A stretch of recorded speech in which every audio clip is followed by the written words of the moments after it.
Hello and welcome to the Grove Church Podcast. I'm Charlie Lofton, the lead pastor there, and we are so glad that you're joining us.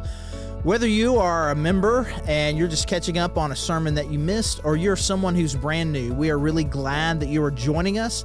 And if you are new in some way, and I know that a lot of people will do that, will listen to sermons first before they visit, I want you to know that we would love to meet you at any point. You can join us live in our services on Sunday, 9 and 10:30, or our streaming service at 10:30. Either way, we would love to be able to get to know you. And regardless of why you are here listening to this sermon today, thank you so much for joining us. All right. Hey, good morning. My name is Mark. I'm one of the teaching pastors here and excited to continue this study into the Ten Commandments, exactly what these things are about and what they mean. Hey, just side note, just had a conversation with our Cuba team leader, Malachi, just a minute ago, and that team is back, and it went awesome. He made a statement like maybe the best trip yet. So anyway, excited to report more about that, but thank you so much for your prayers and everybody that's been a part of that with them, because that's pretty awesome. I really have. I've been excited about all this series. This one today, talking about what it means to take the name of the Lord your God in vain, is one that's had a special part of my heart, because there's some things, just as I've been on my personal faith journey through the years, there's some really key things that I've learned about this that I didn't understand early that have been transformational for me. And so I'm excited to share some of those things. Kind of weird thing. I woke up this morning, I was getting ready to come, had my clothes laid out, and our teacup chihuahua decided to relieve herself on my clothes. And so I'm not sure what that means. It knocked me off for a minute. I feel like there was some opposition against the morning. So I think God may really have something he wants to say, you know? At least I'm believing that. No, I really do. I think there's some big things. And so I ask that you would just follow with me through this and not just, it's pretty easy when it's 10 Commandments. I know the 10 Commandments. What more could I know? I mean, it's, this verse here, I'll read it for you. Exodus 20, verse 7, you shall not take the name of the Lord your God in vain. It means is nothing, is pointless. For the Lord will not hold him guiltless who takes his name in vain. Yeah, I think one of the big truths for me with this is just the whole idea of where the Ten Commandments, where they fit. Because, my faith journey started pretty early, and I began to get my mind and my heart around that salvation, that righteousness was not something I could attain on my own, that I was in desperate need, that through grace, something I didn't deserve, by faith in this incredible Jesus, believing in something that I've never seen, that his righteousness could make it possible. If I would trust in him, his death and resurrection and life would then make it possible for me to be made right with God. And so in that wonderful realization and that faith that I placed in him and the grace that I received, then I began to learn more about these rules, and I tried to figure out, where do these fit now, right? Because obviously I couldn't keep them, but now I've got this relationship with him, and these things seem a bit out of place. And so for the longest, I just didn't really know. And this one in particular was kind of just a weird thing to me that I couldn't quite understand. And then I really started studying the teaching of Jesus. When he begins his personal ministry, one of the first things that he says is that he didn't come to abolish the law, but to fulfill it. So in some way, what Jesus' teaching is in his life, like there's a part of this that's incomplete. It was a start. It was down the road, but it wasn't a full circle. And now Jesus is coming to fulfill it and to complete it. Also in the letters in the New Testament, the one to the Galatians, Paul says that the law serves as this tutor, this guardian, this teacher that reveals to us our brokenness and our sinfulness, and we realize how desperate we are. we realize how far from holiness we are. And we see the difference. You know, I was with the twins. We were on a ride the other day, a drive, and we were on 112 through a lot of the smaller communities, smaller road. And I made the mistake. We had a place that we were going, and I actually used my maps, and so my phone was laid out with the map pulled up. And you know what it does? It shows the speed limit of wherever you are. And so, you know, Jack's my co-pilot, and he sees that, and he also sees my speedometer. And so he's like, Dad, it's 40. You're supposed to be going 40 right here. You're going 41. Dad, it's 30 through the town. You're not going 30. You know, it's like every single time, and you know, it changes all the way. If you've been on 112 from Bentonville all the way down to Zurich, it's like it changes every time. It would change. Dad. Now it's 50. You can go faster. You know, it's just letting me know where I was. Normally, I don't even pay attention. Like when I get in the small, I do drop it below 30 because you will get a ticket. But normally I'm not paying attention most of the time. But Jack was letting me know. You know, those signs I guess should be letting me know. But he was making sure even when the sign wasn't there that I was well aware. And that's what Galatians is saying, is that this law, it's revealing to us, reminding us, and the reality that if salvation, if righteousness could be achieved by keeping the law, then right, Jesus died for nothing. His coming was pointless. And so we know it's not possible on our own strength. And then we see that, man, we really are broken. You know, Jesus goes on to say, hey, and part of the fulfillment of this law, he's like, hey, I know that you heard it was said, don't murder. Guys, it's actually much more than that. It's not just did you commit the act of murder. It's what's going on in your heart. You've heard it said, don't commit adultery, but it's deeper. It's lust, y'all. It's what's going on. God sees the heart. He knows what's going on at this level. And so Jesus takes it to this whole other place. It's like, you know, when you tell your kid, hey, don't touch the stove, and they don't touch the stove, but inside their heart, you know, I heard a guy said one time, I'm agreeing outside, but in my heart, I'm standing up, you know, I'm disagreeing. So like if the heart is ugly, the breaking of the law is at the heart level. And so in that fulfillment of what this means, it's like, man, yes, yeah, I may not have killed somebody, but have you had anger? Has it happened in the heart? And so you start to see this picture that these commandments, we're just so far from being able to keep them. But if there was one, all right, so if I named them all off and you were like, okay, I broke that one, but maybe, just maybe, I could control my lips well enough to not curse the name of God. You know, like maybe, just maybe. So when I was little, I mean, that's really what I pictured, that's what this meant. Do not take the name of the Lord your God in vain. Means do not use it inappropriately. Do not say it disrespectfully. Do not cuss and say his name. And I remember we lived out in the country. The bus stop was about 200 yards from my house. And I remember getting off the bus, walking, and before I even got to our mailbox, I was mad about something that had happened that day.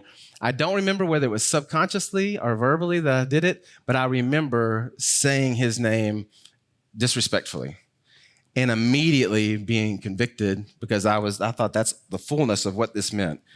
Being convicted, expecting that, you know, maybe lightning's going to fall, worried that a bear's going to jump out of the woods and come maul me before I get home. I mean, like the end of the world. What might happen now because I have broken this command? And we're going to see as we look at this today, it is that. But y'all, it is so much more than just that. I remember when that happened, I felt a little bit like Ralphie in the Christmas Story. It's like, I have said the mother of all cuss words. What's going to happen now? And so let's just go through. Yeah, it means disrespecting the name for sure. Saying this name without reverence. The name means something. And so to say it flippantly and to say it without, you know, care or meaning or honor is a disrespect of the name. In fact, we see it in Leviticus chapter 24. This picture, there's this boy. He's got an Israelite mom. He's got an Egyptian dad. He gets into a fight in the camp. While he's in the fight, he curses the name of God, the name of Yahweh. And God says this, whoever blasphemes the name of the Lord shall surely be put to death. All the congregation shall stone him, the sojourner as well as the native. When he blasphemes the name, he shall be put to death. And they did. They stoned the guy. And it brings attention. It's a serious thing to God. This name is important. And when I say name, you're going to see the more I talk about it, I don't just mean the word. I mean the reputation of this God, you know? And, I've noticed, in fact, I get made fun of, and even sometimes I can tell that people maybe disagree a little bit, that I am fiercely loyal to the teams I support, to the things I believe in, to the places I'm from. And so a lot of times, I'll talk about those places with a lot of pride. And if somebody tries to say something other, I had a guy walk by the other day. Me and Brennan were working on his Camaro, and the guy walked by, and then later on he said, "I saw you working on your Mustang." Now, yeah, you may not know. My granddad taught me to be a Chevy guy, and the audacity that this guy would think that we had a Mustang in our driveway, it hurt me at a core level.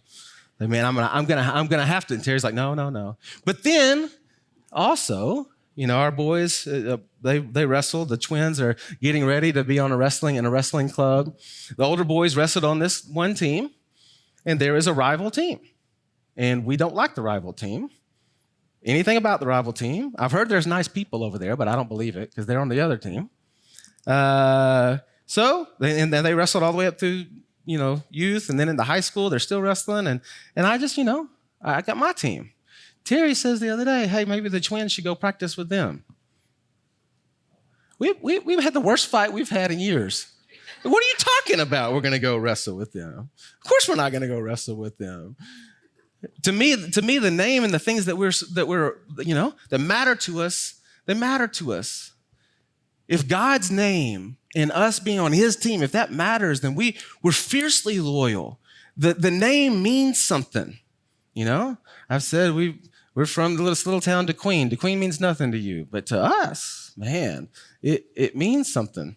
We were on this little trip the other day, and we met this couple that we just met. They were from Florida. I could tell from the conversation in just a few minutes, we both picked up there. These people think pretty highly of themselves, And they were like, "Oh, you guys are from Arkansas. So surely you guys can appreciate the pride for the state, even if you are a transplant." And so I walked away. When I came back, I walked into a conversation where, the wives were talking about how swimsuits were difficult to find. Terry said something about, hey, Dillard's, sometimes has some good swimsuits. And this lady says, I didn't even know they had Dillard's in Arkansas. Now, you may not know this, but it was a shining, prideful moment for me because I said, actually, Dillard started in Arkansas. Mic drop. Yeah, does it matter? Does the name, when you say it, and also I think when you say Yahweh, when we say God, sometimes we take some power out of it, but when we say the name Jesus, when we say the name Yahweh, when we bring attention to that name, it matters, and we don't just throw it out. We give it the honor that it deserves. This command also means not using the name as leverage. Leviticus 19:12 says it this way: "You shall not swear by the name falsely, and so profane the name of your God. I am the Lord." You shall not swear by the name falsely. Don't tag his name onto something that you've said. And now Jesus refers to this as well, like to add his name to it. Like if I add his name to it, because I surely wouldn't lie about it if I added God's name to it. So I'm adding God's name to it so that I'm telling the truth. Jesus says, why don't you just let your yes be yes and your no be no? Why does there have to be this extra level, like the double dog there, it's like I don't just say it, but I gotta up the ante. I gotta say more. I gotta add his name to it because you can't just trust me. Don't use his name as this leverage in the conversations and in the relationships that you have. He's too big for that. This name, his reputation, it's too important. It's too powerful. It should be honored and not just thrown around. especially if anything that you would be trying to accomplish in a false way. It also means using the name, not using the name to manipulate, to try to use this name to convince somebody, not just leverage, but like to really try to convince them of something different. In Jeremiah chapter 23, it says, I've heard what the prophets have said who prophesy lies in my name, saying, I have dreamed. It says earlier in chapter 23 that they're filling you with vain hopes, speaking visions of their own words, not of the mouth of the Lord. So these prophets are saying, thus saith the Lord, this thing for you, but it's really just their desire for you, but they're tagging onto it, God said. Now, I don't know if you've ever had anybody do this, come to you and tell you something that they tag onto it, well, God said this. I'm just giving a warning. Be really, really, really careful what you receive from somebody that says that, or if you would ever say that, because you're tagging onto it this, the level of the Word of God. And you got to be real careful. We were in a church one time where there was this guy who started to do this pretty often. It was amazing. He would hear from God for me on his lawnmower. It was always on his lawnmower. I was riding on my lawnmower the other day, and God told me, you should blank, blank, blank, blank. Really interesting that he felt the freedom to say that to me. And I would go looking, trying to figure out exactly, where is this coming from? Is this just from this man? Because he just said it's from God. I saw people make decisions based on what somebody said, God had said. And I thought, that's interesting. In fact, one of this guy's best friends, he had a yellow legal pad. And he would write those things down on the yellow legal pad and then hand the yellow legal pad page to you. And at the time, I was in college ministry, and there were a lot of college students around this guy. And they would bring the yellow legal pad paper in, and they would say, this is what I'm supposed to do with my future. And I said, they said, God said this. I'm like, man, that's really interesting. That's really interesting. You need to be really careful. These prophets that were talked about here in Jeremiah, when you prophesy and say, thus saith the Lord, you better be really sure it's thus saith the Lord. You don't just throw that out. That's not something you use meaninglessly or flippantly.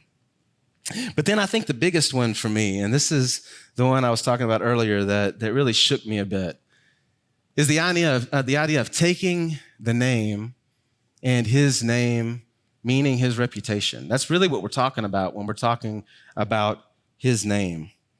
When I was about 13, my dad did the same thing with my older brother.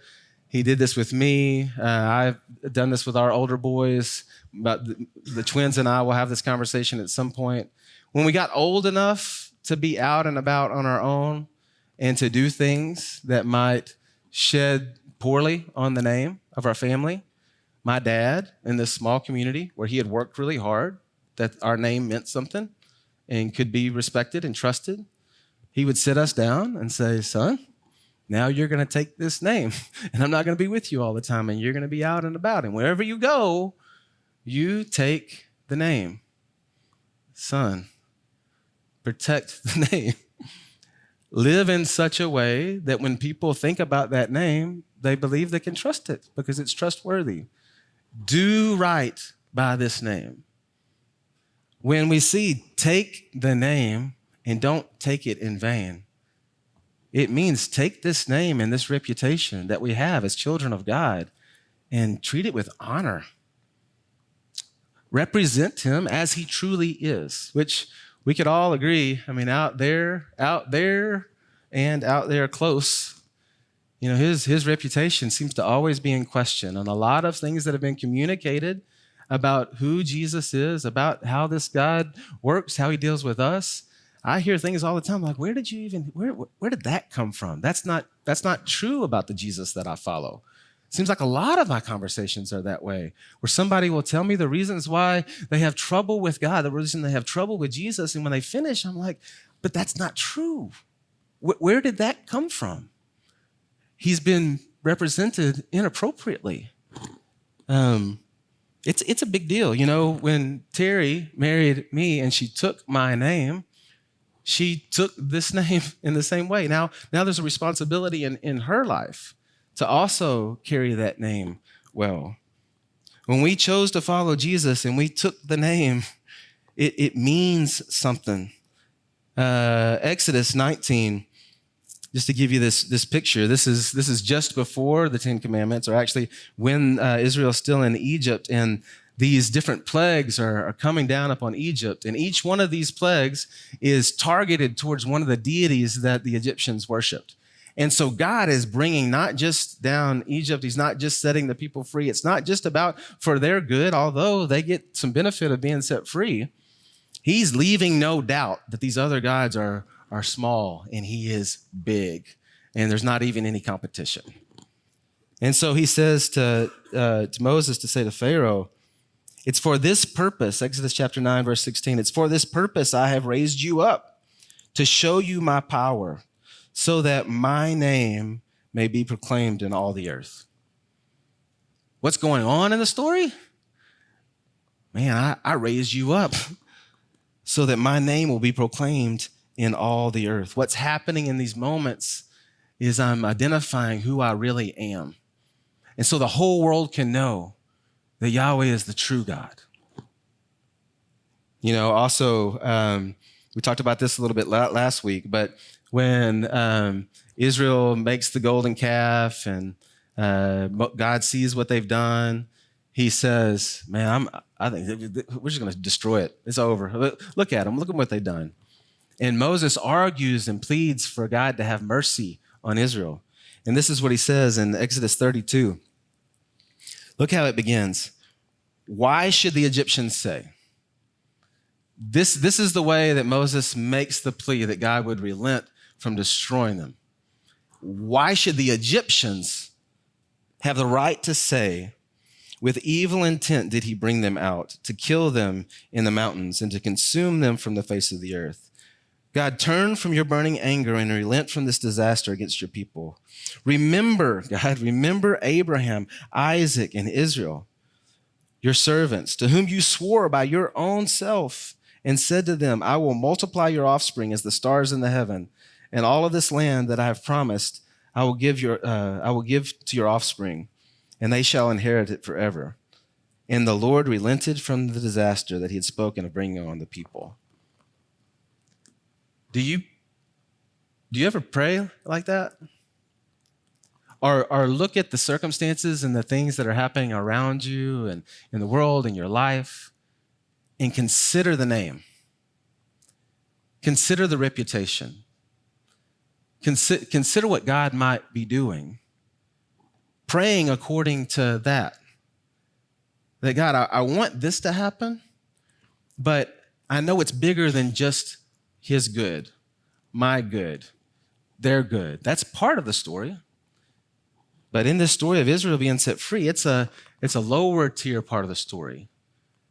The higher goal and purpose is God is making his name great on the planet so others can also know and experience this incredible grace and mercy and relationship with God. They can experience the person of Yahweh. And so he says, why should the Egyptians have the right to say that? God, don't do that. If you did that, they would say, don't do that. Do this so that the name can be proclaimed in truth. Y'all, this is a reoccurring theme. So in the Psalms, it talks about it. I'll go to Psalm 106. It says, our fathers, when they were in Egypt, did not consider your wondrous works. They did not remember the abundance of your steadfast love, but rebelled by the sea, at the Red Sea. Yet he saved them. Why? For his name's sake, that he might make known his mighty power. That's what God was doing. It's just a big thing as followers of Jesus for us to get that it's so much bigger than us. In his name and his reputation are so important so that others can experience his grace and mercy too, and not just us. It is about our good, but it's incomplete to stop there. Psalm 79, it says this, help us, O God of our salvation. Why? for the glory of your name. Deliver us and atone for our sins. Why? For your name's sake. Why? Again, why should the nations say, where is their God? This should be a core to the way we live our lives and the way that we pray. And we realize that his name and his reputation are so critical and so important that we handle them, not just like they don't matter, not in vain, but we care about the name. We care about the reputation. We want him to be known as he truly is, globally, locally, in our home, in our lives. And then one of my favorites, because I think it's the one I missed forever, right underneath your nose, Psalm 23. Right? The Lord is my shepherd. I shall not want. He makes me lie down in green pastures. He leads me beside still waters. He restores my soul. He leads me in paths of righteousness. Why? For his name's sake. This is one of those Psalms that I would often go to, and I would real quickly make it all about me. And right in the middle of it is, what's the reason? Why would he do those things? What's the big thing that he's trying to accomplish? He's making his name great, his reputation on the planet clear, so that everybody can see it, so that everybody can know. Do you care about that? We've got a friend that's 12. I think he's 12 years old, and this dude, man, he is like none other 12-year-old I've ever met before. He's an old kind of soul, so he'll sit around with the adults and talk shop. If he was here right now, he'd walk up to you and you'd be like, "Man, is this kid's 12?" So of course, at school, all the teachers love him. He's just a personality, and he does what he's supposed to do, and he doesn't get in trouble. And it's been important to him that he has that reputation at the school where he's a kid that does what he's supposed to do. Well, this year, the way that when somebody gets in trouble, one of the first things that happens, and it's not a huge deal when you get your first hole punch, but if you get a bunch of hole punches, it becomes a problem. And he had never gotten a hole punch. And his teacher, there was a little bit of disagreement. He said he turned in the paper. She said that he didn't, and she gave him a hole punch. Now, you got to love this dude, because he walked home that day and he was telling us, man, my reputation. I am known as the kid who I don't get hole punches. I do the things you're supposed to do. I treat the teachers with respect. She's giving me this hole punch and I don't even deserve it. And he was angry. Then he walked through, a couple days later, he walked through the lunchroom and he heard that teacher talking to another teacher about him. And he went up to the teacher. I don't know if I would advise this to a 12-year-old, but he went up to the teacher and he's like, "Man, I heard you using my name. I heard you talking about the hole punch. Did you tell the story correctly? Because I want to make sure, because it matters to me what the other teachers think about me." Man, that's some courage, right? I don't know if you would have done that. I don't know if I would have done that at 12. But you can see as he's talking, man, how much it matters, how much his reputation matters to him, that everybody rightly understands who he is and what he cares about and what he's there to do.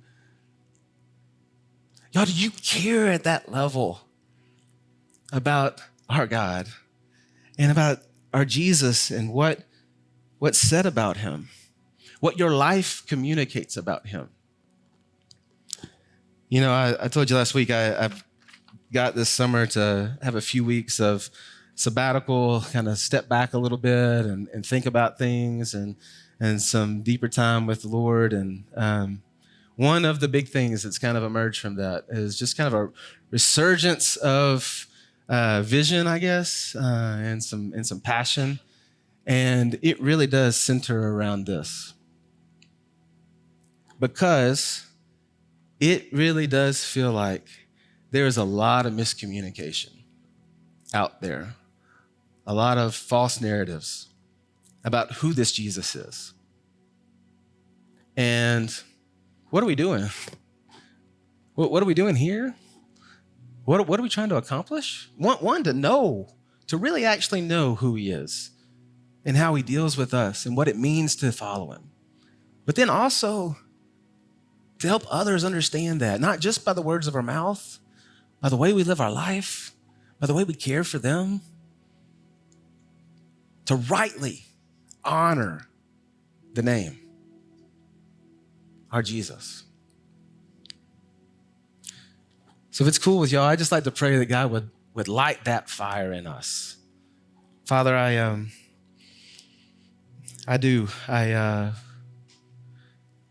know that as it has always been, a lot of things are said about you. You are given the blame for a lot of things. You are misunderstood often. And a lot of those things are the very barriers and walls that keep people from even being open to truth about you. And Father, I want to be a person. I want us to be a people who really do, who see you rightly, who talk about you rightly, who embrace you and experience the abundant life that you've called us to, so that not just so that we'll enjoy life and have a great time and spend eternity with you, but so that those around us might know who you really are. They might know why we really love you. They might understand the reason why we so much realize and experience our dependence and our hopelessness apart from you. That you are. Our righteousness is in you and you alone. And your name means something to us. Father, I pray that you would light that fire afresh in us to your glory. Amen. Thanks again for joining us on our sermon podcast, and you can learn more about us at thegrovechurch.org. And if you go to thegrovechurch.org/connect, there's a form you could fill out. Just let us know that you've been listening. And if you want to dig deeper on some of these topics that we cover in our sermon podcast, or just in other issues of dealing with culture or theology, those kinds of things, you can check out our Cultivate podcast, which is on the same feed, however you found this particular podcast. So again, this is Charlie, the lead pastor at The Grove, and thank you so much for joining us.